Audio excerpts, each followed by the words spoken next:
नमस्कार।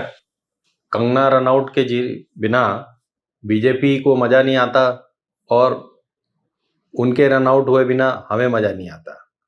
तो इस देश की सबसे बड़ी कलाकार हैं कंगना रनावत। वो अहमदाबाद चली जाएं, गुजरात चली जाएं, उधर असम चली जाएं, पूरे देश में अमिताभ बच्चन के बाद सबसे बड़ी कलाकार कंगना रनआउट।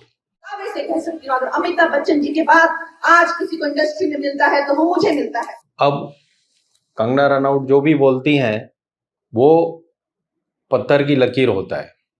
उन्होंने बताया कि मैं जहाँ चली जाऊँ सबसे बड़ी और सबसे अच्छी कलाकार हूँ और सबसे फेमस हूँ, और ये सब तो उन्होंने बताया ही। सारा देश हैरान है कि वो बेटी, वो कंगना, चाहे मैं राजस्थान चली जाऊं, चाहे मैं बंगाल चली जाऊं, चाहे मैं दिल्ली चली जाऊं, चाहे मैं मणिपुर चली जाऊं, ऐसा लगता है कि जैसे मानो इतना प्यार, इतना सम्मान शायद इन्हें दावे से कह सकती हूँ, अगर अमिताभ बच्चन जी के बाद आज किसी को इंडस्ट्री में मिलता है तो वो मुझे मिलता है।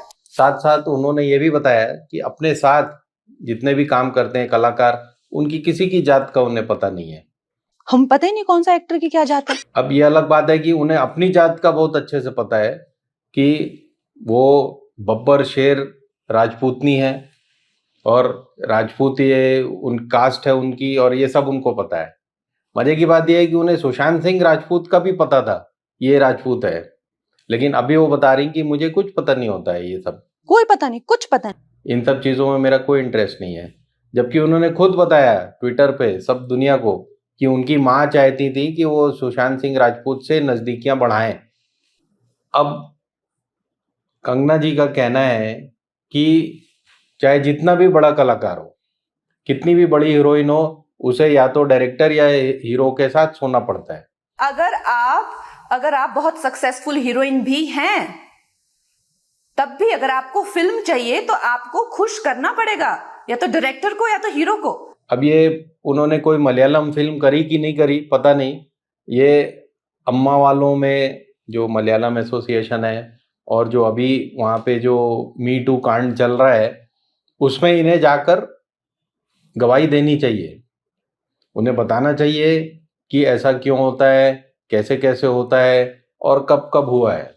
मैं जिसको मिली हूं, A list, B list, A plus, biggest superstars, the expectation from a girl is to behave like a wife on the sets, and next film comes, next hero comes.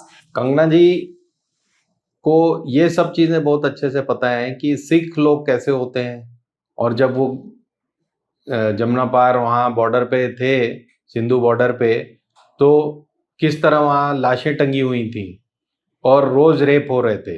यहाँ पे जो फार्मर्स प्रोटेस्ट हुए, वहां पे लाशें लटकी थी, वहां पे रेप हो रहे थे। तो ये रेप, मी टू, ये सब का उन्हें बड़ा अच्छा आइडिया रहता है। तो कंगना जी बीजेपी के लिए खासकर, और अब क्योंकि वो एमपी हैं, तो उनकी बातों पर हमें बड़े गौर से और बड़े ध्यान से सुनना चाहिए। कंगना जी का कहना है कि राहुल का ड्रग टेस्ट कराना चाहिए। अजीब अजीब बातें करते रहता है। ये शिव जी की बारात और चक्रव्यूह में है। ये बात से आपको नहीं लगता कि किसी इंसान का जो है वो ड्रग टेस्ट होना चाहिए जो इस तरह की बात करता है? मुझे तो लगता है होना चाहिए। या वो शराब के नशे में या वो ड्रग्स के नशे में जो है वो संसद में पहुंचते हैं, ये एक अच्छी बात नहीं है। और वो खुद बताती हैं कि वो किस तरह से उनको मजा आता था ड्रग्स लेने में, किस तरह से शराबी वो मतलब हिमाचल जाती हैं तो शराब के नशे में रहती हैं, ये सब, और ड्रग टेस्ट चाहती हैं राहुल का। भगवान करे इंशाल्लाह हम लोग ऐसा दिन आए कि हम लोग सब मनाली में जाएं और बर्फ में एंजॉय करें, दारू पिए। दोस्तों, मैं 15-16 साल की थी जब मैं घर से भाग गई थी। मुझे ऐसा लगता था कि जैसे मैं हाथ उठाऊंगी और तारे तोड़ ले आऊं। जैसे ही मैं घर से भागी, 1.5-2 साल में मैं एक फिल्म स्टार थी, एक ड्रग एडिक्ट थी। सोच लो मैं कितनी खतरनाक हूँ। एनीवे, तो बड़ी सीरियसली लिया करिए आप ये सब बातों को। अब सबसे सीरियसली हमको लेना चाहिए हिमाचल में जो मंडी लोकसभा क्षेत्र है, इनके मतदाताओं को, जिन्होंने इसे चुनकर भेजा है, उनको सबको एक एक बेंत पढ़नी चाहिए। तो उनको समझ में आएगा कि ये उनने जो अपना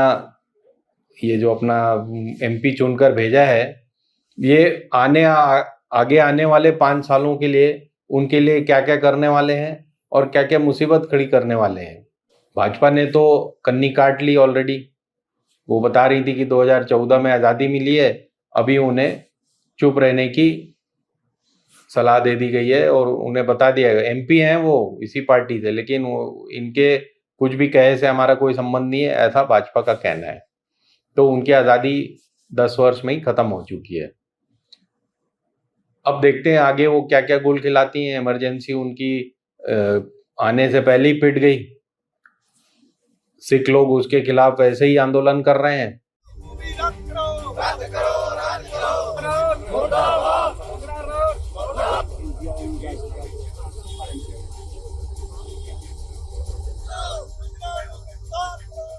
अब देखते हैं वो चंडीगढ़ एयरपोर्ट में कब उतरती हैं। धन्यवाद। हिंदुस्तान जिंदाबाद।